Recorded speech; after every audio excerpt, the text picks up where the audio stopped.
Good afternoon, students. Today we are going to continue with our yesterday's lecture. Yesterday we were discussing about social research and we are talking about second year research methodology paper. All right.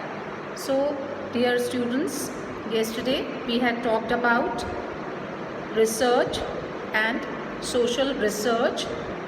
Now today we are going to see that how do we conduct a research, what are the different steps which are involved in research.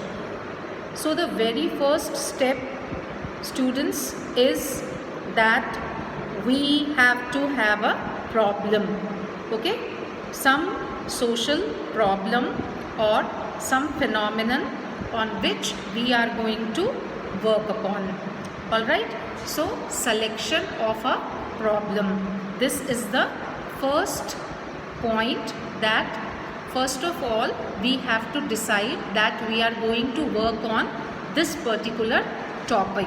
All right, supposing we say that we want to research on unemployment amongst youth of urban areas. So that is the topic which we are going to discuss. Now once we have selected a topic which we are going to work on, next point is we have to formulate a hypothesis. Okay, now what is a hypothesis? Hypothesis is some statement, some assumption, some guess that we formulate while conducting a research. For example, we say or we formulate a hypothesis that students belonging to urban areas or unemployment amongst the youth of urban areas is more in comparison with rural areas. So now we have got to prove our hypothesis. So hypothesis is any guess or any assumption or any statement which we have to prove during the process of research. Is it clear? Now hypothesis has also been framed. Now what do we do next? Now the third step is that we start data collection. Okay, we begin with collection of data or information. As yesterday also we had talked about the meaning of data. Data is information, relevant information which we collect for our work. So once the hypothesis is ready, now we try to gather data or collect data.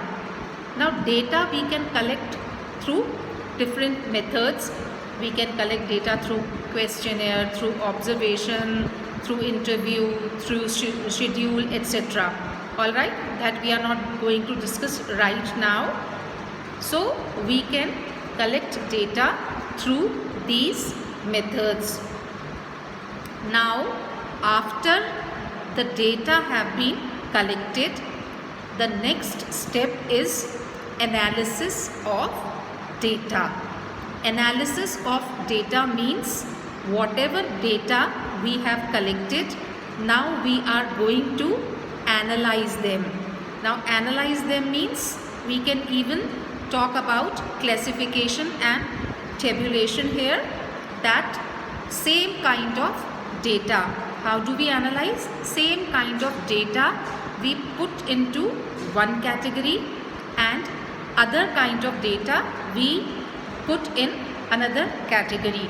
Supposing when we are talking about this unemployment thing, then we can say that students who come from educated classes and students who come from less educated classes. Students where parents have got a graduation degree and students where parents do not have a graduation degree. So they fall into different categories. So that is the analysis of data or classification of data. I hope you are getting it, students. Okay, now the last thing is, after data analysis, it is theory building. Whatever data we had collected, whatever data we have analyzed, now on the basis of generalization, we are going to formulate a theory. Okay, now theory means certain generalizations have been made, and now we are going to put it in the form of a theory that we have conducted this study. This was the topic, and these are the results of the study. So what was the first step?